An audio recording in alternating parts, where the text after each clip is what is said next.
So tell me, what does it mean to be a speech with impact?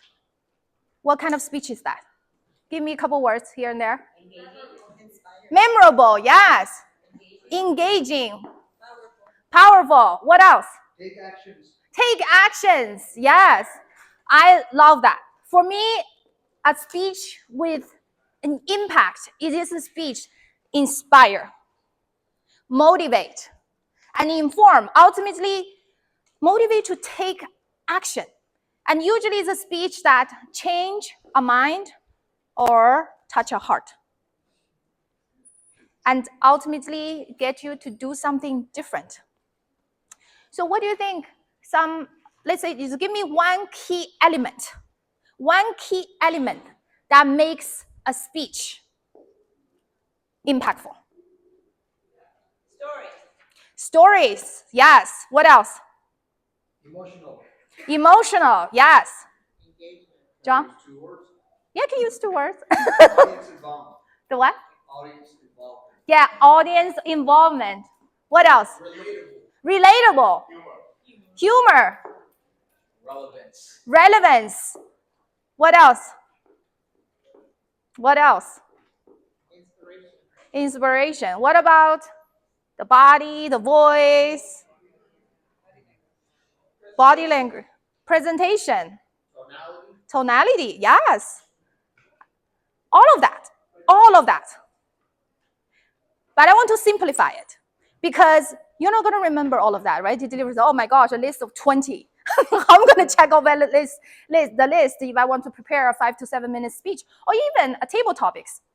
How can I make it impactful? No matter I deliver 1 minute speech or all the way when you progress to your pathway, you're probably going to deliver 20 minutes keynote speech. If you nail these 3 elements in every speech, then your speech is a speech with impact. Just to simplify it. First is called clarity of message. And it's first and foremost. Well, I'll break it down one by one. But start with clarity of message. So you need to have a single-minded message. What your speech is all about. Cannot be about 2 messages, 3 messages. No, just one single-minded central message. Second is that your speech need to have stories. Storytelling. As I said earlier, the introduction said, storytelling is the soul of your speech. Storytelling, okay? The third is delivery with confidence. I'm going to break down all the 3 elements one by one. But before I do that, I want to deliver a speech, a 5 to 7 minute speech. Some of you have heard actually a few days ago. And I want you to pay attention to these 3 elements. I'm not going to obviously execute it perfectly. Also, I want you to see where the opportunities I have when it comes to these 3 elements. Then I'm going to make this interaction, this session interactive, so you also have the opportunity to practice these 3 elements in your speech. Are we good with the plan? Yes. Okay, are you ready? Yes. Okay. So the speech is called, the title of the speech, what does it really mean to be rich? Raise your hand if you have ever dreamed of being rich. 2 hands. Of course, most of us have. But what does it mean to be rich for you? How do you define rich? Just give me one word. Freedom. Good. What else? What most people define rich? Stuff, money, cars, vacations, right? So most people, most of us actually are conditioned to believe being rich equals having a lot of material wealth, stuff. But at the end of the day, what's the point of having all the stuff? Money, cars, vacations, so that what? So that we want to feel what? Secure. Want to feel secure. What else? happy, right? I want to feel happy. But then, have you ever met someone who has a lot of money, but they feel lonely, sad, or angry all the time, or just downright miserable? Have you seen anybody like that? Yes, we all have. You're like, not sure. Well, we have seen people who is like rich, financially wealthy, materially wealthy, but emotionally poor. How come? It's because many of us are conditioned to believe that material wealth, once we achieve that, the emotional wealth, the happiness, the freedom, all of that just follows. But does it always happen that way? No, it doesn't. It's not true. It's not true at all. And I am a living proof of that. I grew up in China poor. My parents struggled to make ends meet. We never had a TV, a color TV or refrigerator. We never took a family vacation. And we were not happy as a family. So I thought, you know what? If I get good grades, went to good school, get a good job, make a lot of money, and afford the things my parents couldn't afford, then I would be happy one day. So I did all of that. I was a straight A student. I went to a top university in China. Then I came to the United States, went to an elite business school. I climbed the corporate ladder. Then 3.5 years ago, I made more money than I ever imagined. I bought my first house in Hollywood, and I traveled all around the world.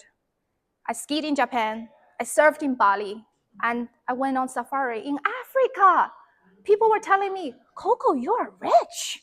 I was like, yes, pretty feel good. But guess how I felt inside? I felt lonely. I felt unfulfilled, and I felt empty.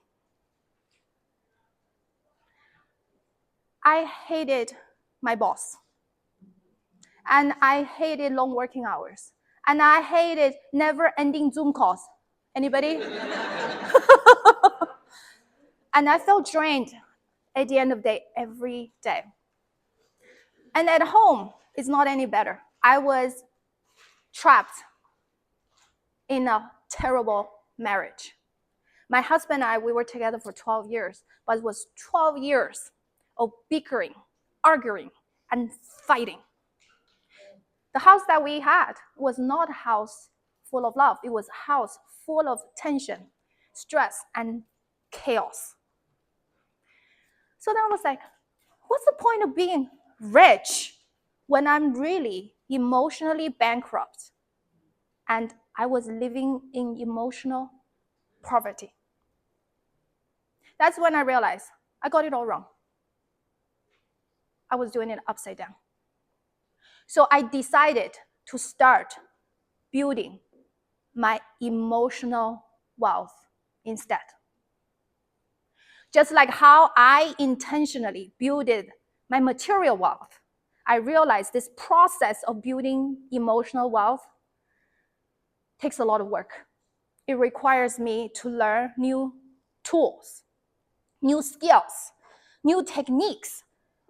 I get to learn how to actually regulate my emotions, how to change my thoughts, and how to set my boundaries. So with that, guess what I did? I fired corporate America. I fired my husband. And I fired that old mindset that I have. And now today, I may make less money than before, but I'm happier than ever. I truly feel confident, content, and calm. And I would say I'm emotionally wealthy. And I'm living a rich life.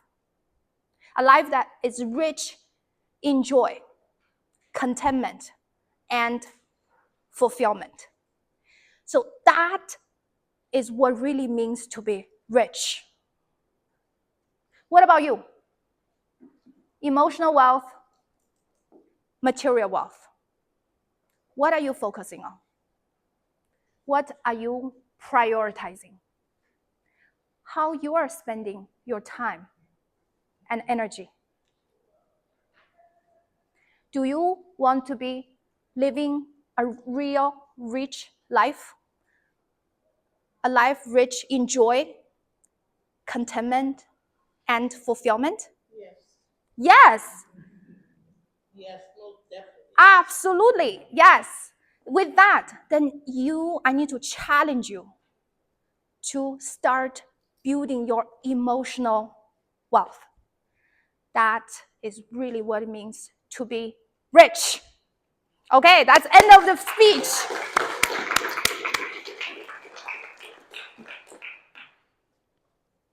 First, clarity of message. So what is the message of my speech? Emotional wealth. Yeah, if you just summarize emotional wealth.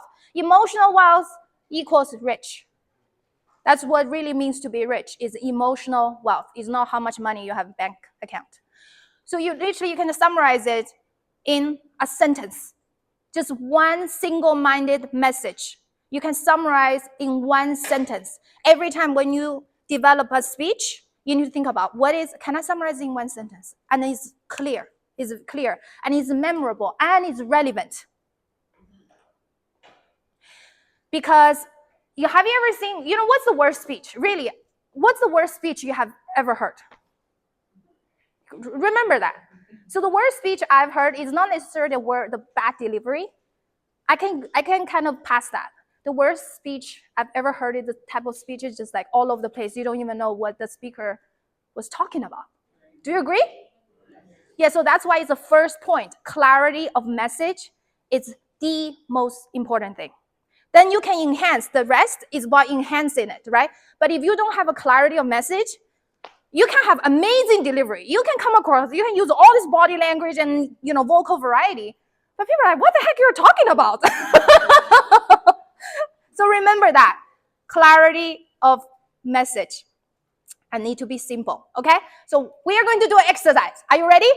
Yes. First of all, find a partner. Just one person next to you. Partner up. Do you all... Okay, raise your hand if you don't have a partner.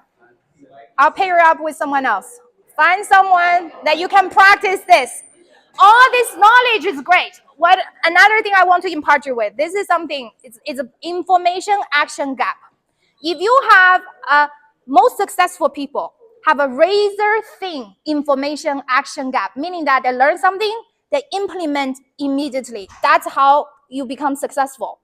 So that's the whole point of the workshop, is that you learn something, I want you to implement it, to practice it. Then it will stick with you. Otherwise, it's all in your brain. You're like, I kind of know it, but I don't really know how to do it, right? So you want to shorten this thinking and doing gap and then implement immediately.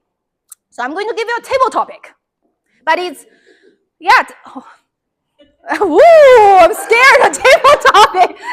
Okay, you're not presenting the whole auditorium, okay? You're only presenting to someone next to you. Don't panic.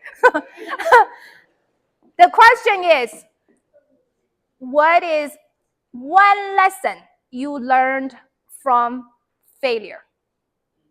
Remember, okay, single-minded message. Don't think about how many, 3 different lessons you learned. One lesson you learned, potentially from one failure. How you want to structure is, what is the lesson you've learned? What is this failure? And what is, you want to say, okay, what is the call to action? How do you want to do? You do differently, someone else to do differently. You got that? Okay, so I'll give you 1 minute each. 1 minute or maybe a minute and a half. I think we have time. So, ready? So who's A? Who's gonna start? Raise your hand, you're gonna start first. Okay. Come on, low stake situation. Okay, let's get started now. And I'll ask you switch. It means lesson learned, the failure, and then the basically, the call to action.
Okay, time to switch. Time to switch.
Okay, I'm going to bring you back. Let's wrap it up.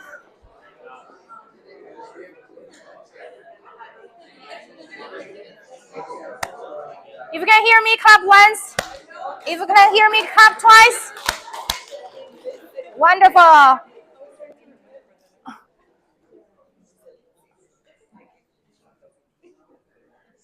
How do you like the exercise? Do you all get your single-minded message? Okay, share me. Anyone want to share with me what is the message? Sure. Resilience. Resilience. Failure. Resilient. You learn resilience. The lesson is never to give up. Press on. Keep moving. Great. Awesome.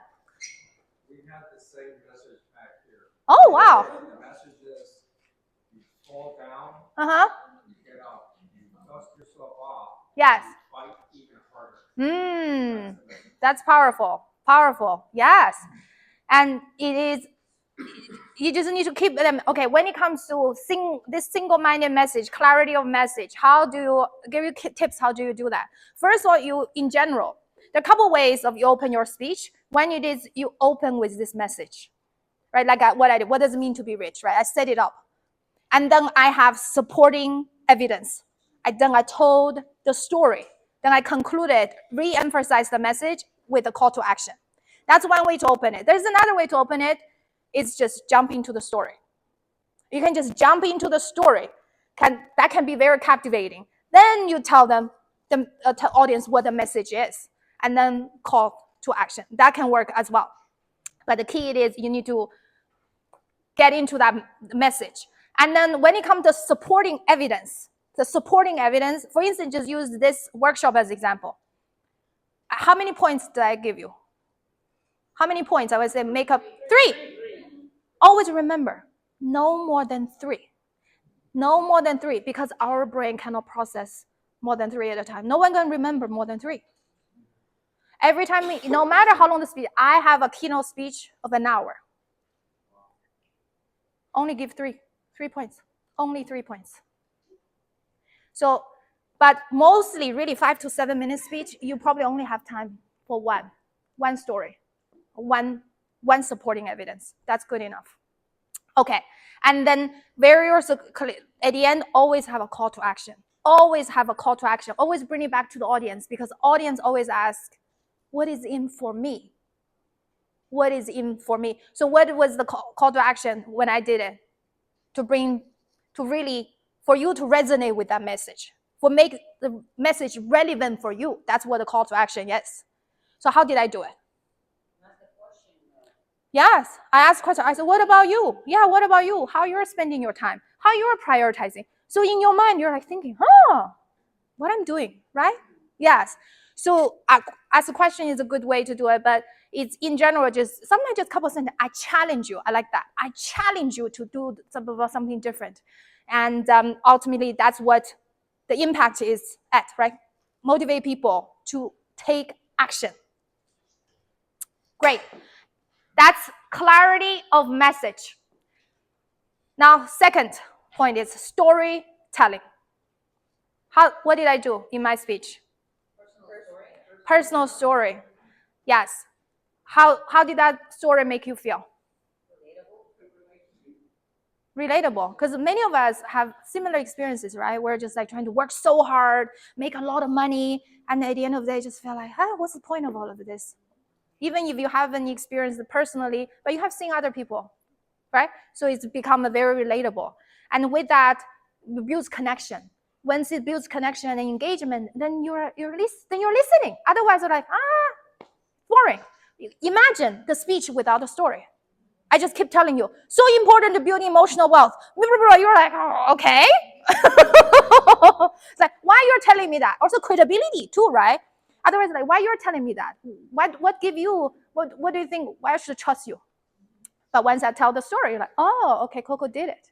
That's her lived experience. Now I trust her. And also, she seems to be pretty happy now. Right? You also need to embody your message, right? But if you look miserable and angry and then you tell people to, then that wouldn't work either. Personal stories. And also, storytelling, I would say in general, in Toastmasters word, I highly encourage you to use personal stories, not other people's stories. Why personal stories? Why personal story? Easier to tell. Yes. And more emotions, because you experienced it. Other people's story, that everybody can tell other people's stories, but only you can tell your story. And also the story you tell, it doesn't have to be the one that I told, a little bit more dramatic, right? Not everybody get a divorce, right? Quit their job. Not everybody do that. But even mundane daily stuff, if you pay attention to it, if there's a lesson learned in that little mundane story, it's still worth telling. So I can give you a couple examples. Even just a couple of days ago, I was in a Toastmasters club, and one of the members, she told a story of who has a teenage kids. Yeah, quite a few of you. It's very difficult to wake up teenage kids, right? And she told us about her struggle. That's a whole struggle of this one morning, how she tried many times to wake up her teenage son. That couldn't be more mundane, but she had a message in it. She realized that, she had that struggle then with her older son, who is 14 years old now. He's 18 years old. He's a productive member of the society. He didn't even need her to wake him up anymore. He's like, why do I even so stressed out about waking up my kids? You know what? They're going to grow up. They're going to be fine. There is a message in it. And then even just the other day, my own experience, 95 Express Lane. Have you ever get stuck in Express Lane, couldn't get out? All right. The GPS is not very good. They usually don't tell you need to get off earlier. So one day I was running late, even just last weekend, I was running late for a meeting. And I said, you know what, I'm going to take express lane. So I got on express lane. Then I realized I couldn't get out. And then it took me, I didn't even know when I can get out, but I just kept driving 6 more miles.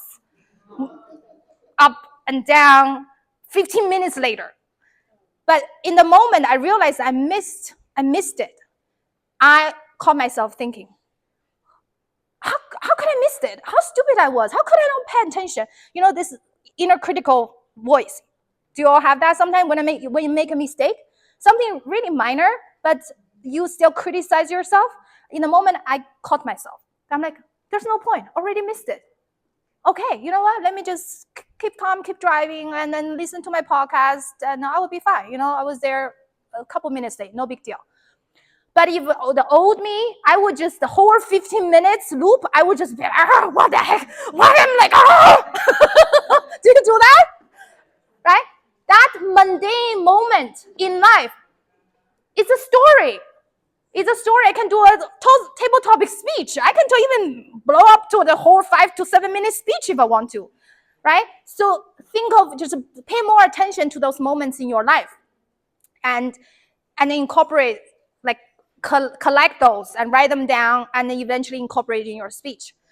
Okay, so now I want you to practice 1 minute of each. Just think, today is what, Saturday? Okay, think of one thing has happened this week. Something amused you, amazed you, something triggered some sort of emotional response. Could be anything. Think of that moment. And think if there's a lesson there. And share that story and that lesson with your partner. Ready? Go.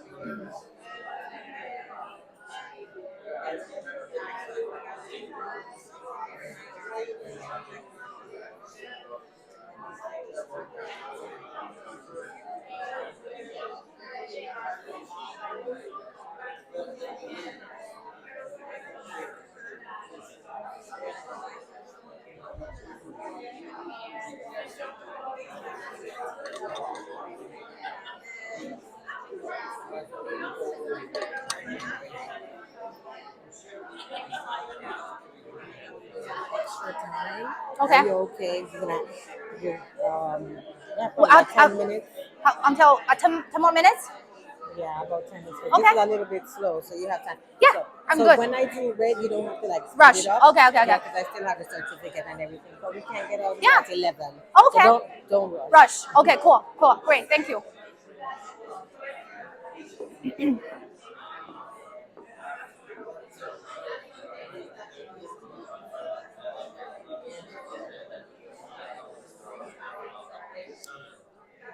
Okay, time to switch if you haven't already.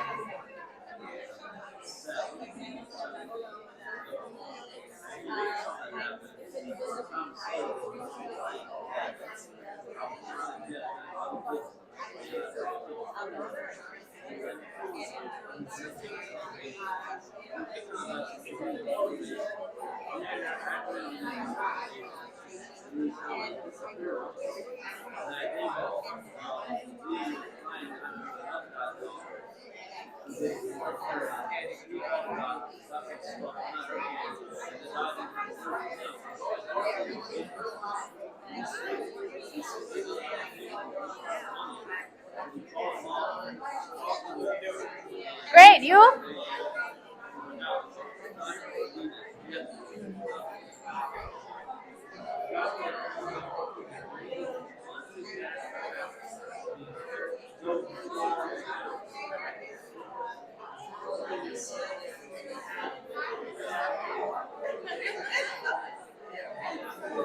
Okay, time to wrap it up.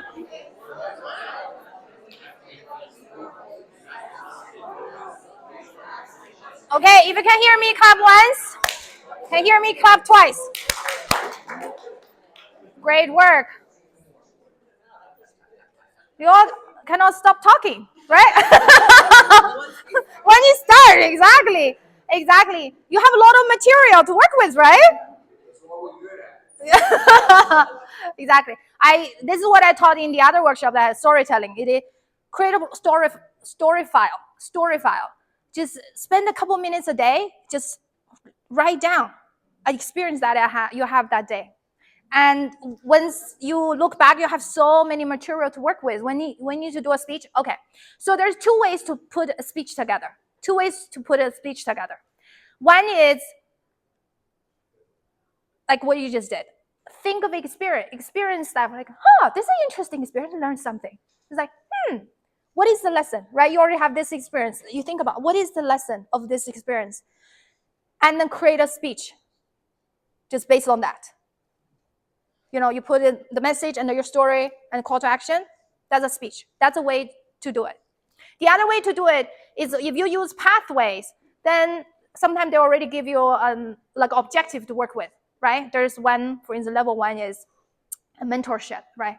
Then it already has kind of some sort of scope and then subject and stuff. Then you need to think about, okay, mentorship. What about mentors? Then you need to think stories. And then you can look at your story files and different experiences that you have, and then filling in the space there.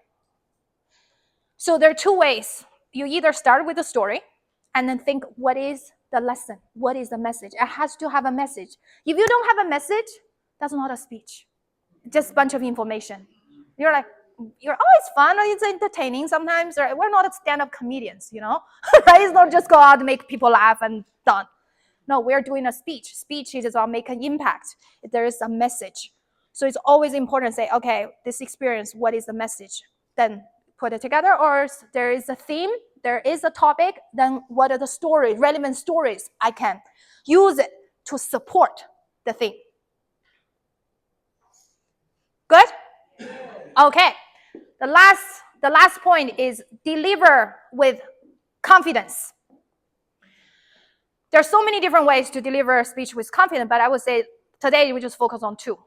One is the two most important instruments that you own. Yes, your body and your voice. Body. Reflect back the speech. What did I do well? Gestures or emphasizing, moving, Yes. So first of all, it's recommended. It's really to have this power stand. Like stand like this. Your legs are hip width distance, and you're open. And open hand. Either by your side. I know I tend to do a lot of this. I don't put my hands on the side as much. I got a lot of feedback. I need to work on that. And this is, you always wanted to, this is your base. This is your home base. You don't want to do this. You don't want to do, like, I see a lot of ladies like to do this. Cross their legs, like this. No. You don't want to do that, right? You don't want to rock back and forth. You don't want to do that. So this is your base, but you still want to leverage the stage. Then you want to do it intentionally. You see a lot of people just do, I did probably a little bit that, but a lot of people just like pacing back and forth, right? Pacing. But without stopping, without emphasizing, without using it in stage intentionally. How do you use it intentionally? I'll give a couple of tips. That I use it when I speak, I say, I grew up in China, poor, right? I grew up in China, poor, so I was here. Then I say 3.5 years later, I became, I became rich, right? I was here.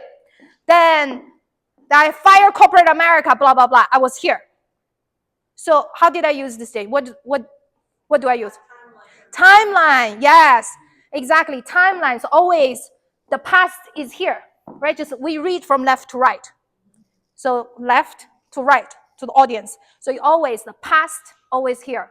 So you can have middle school, high school, blah, blah, blah, blah, blah, blah. So this is a way to use the stage. When you're here, again, your power pose. Then transition. The second point, the third. So for today, I could have, use it better. It's like, okay, first, clarity of message. I talk about clarity of message here. I talk about storytelling here. Then I talk about deliver with confidence here. 3 points, 1, 2, 3. So you should always think about using the stage for purpose. What this purpose is, a timeline, is the key points, or is it different characters? Because there's some of my speech I was like talking to someone. It's always me always here. Someone else is always here. I'm not switching back and forth, then it gets confusing. So that's how you use the stage. What else?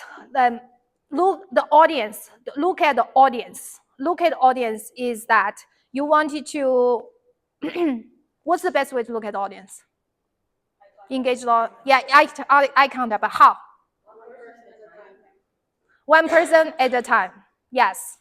And also, you want to find you always find, because there are certain audience just more expressive, look more engaged, look more supportive.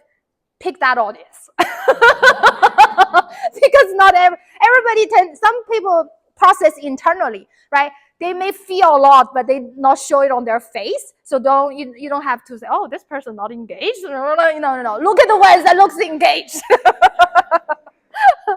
And also it's the same thing. You want to look at this audience on this side, one person for a few seconds, then move to this side for a few seconds, then move to the right side for a few seconds, not like scanning back and forth. You actually just look at that audience for a few seconds. So that's the body language. Voice. So what are the key? There are so many things. Obviously, we're not able to do it all, but what are some key things to what I did?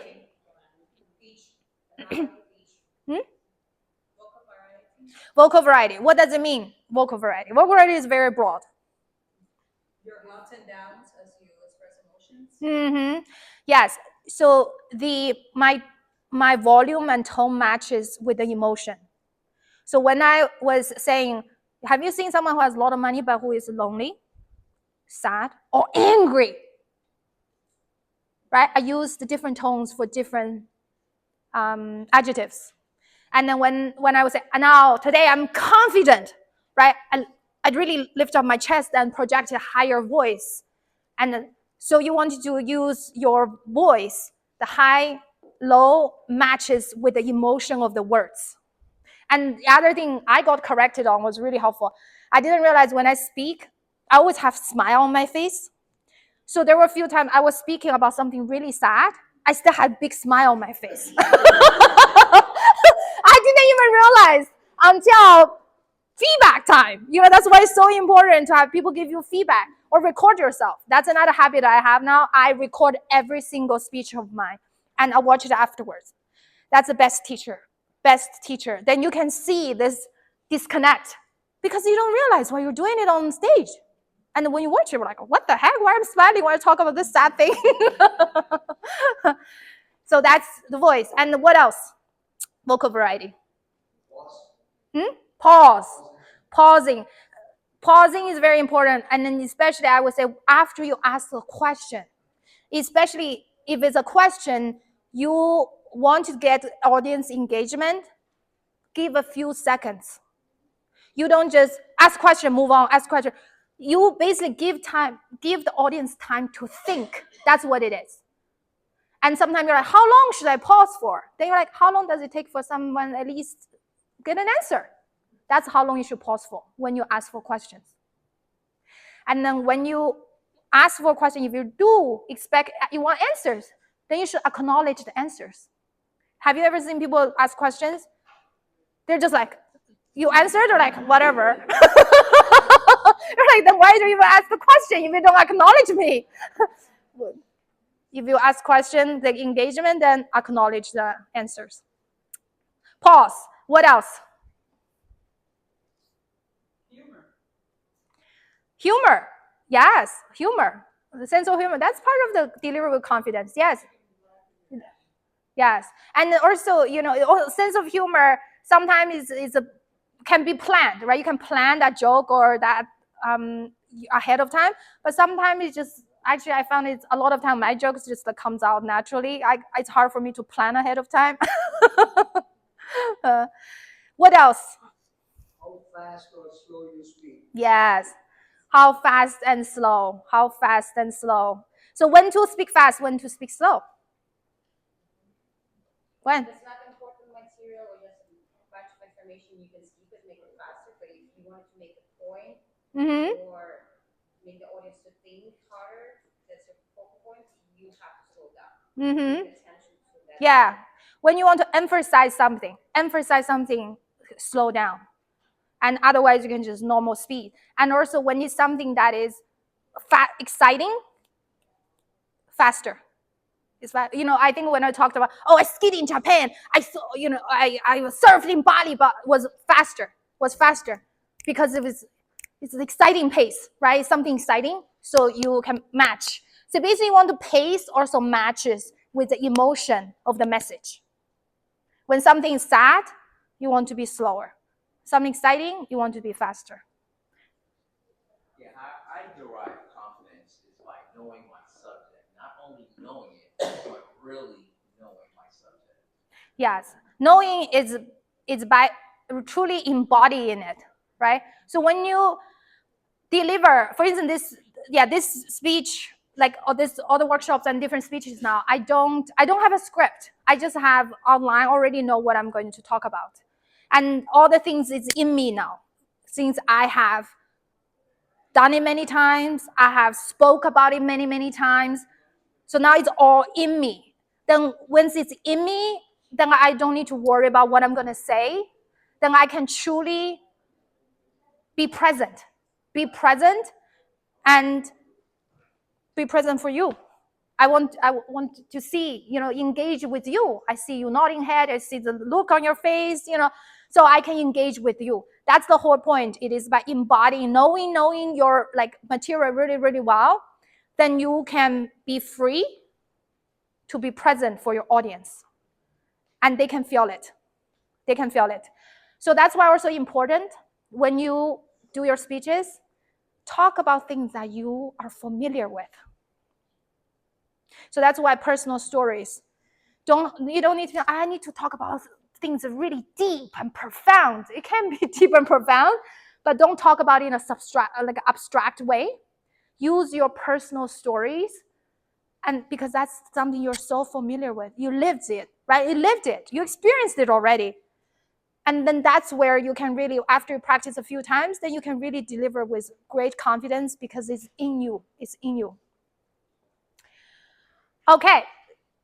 What have you learned today? What are the 3 key elements of delivering a speech with impact? Clarity of what? Clarity of message. Yes. What's the second? Yeah, storytelling, especially personal stories. Tell your personal stories. What's the third point? Delivery with confidence. Okay, so what I want you to, when you prepare a speech, always think about these 3 key points, right? These 3 key elements. And then when you practice on the stage, every time when you deliver a speech, just focus on one area to improve. Just one area. Because otherwise, it can get very overwhelming if there's so many things you need to think about. So just think about, okay, you know what? For the next speech, I'm just going to focus on clarity of message. How can I get better? Right? And then personal story. And then even come to delivering confidence, there's so many things, right? Within the body language, within the vocal variety, just pick one thing to work on. Pick one thing to work on. Let's say, you tend to pace around the stage. For this speech, I'm not going to do that. Just say just one thing. If I accomplish this, is a win. That's really worked well for me, because otherwise it gets so overwhelming, right? We're on stage, you're nervous, you're thinking about this, think about that, forget about everything. If you just focus on one thing, then you focus on, and then you will see progress. Once you nail that thing, move on to the next thing. Then with time, you're going to get great at everything. But start with one thing at a time. Great? Okay, so we're almost done. What is one thing you're going to practice next time? One thing. One thing. What is one thing? What to share? Clarity of message. Great. Who else? Storytelling. Storytelling. Awesome. Well done. Thank you, everyone.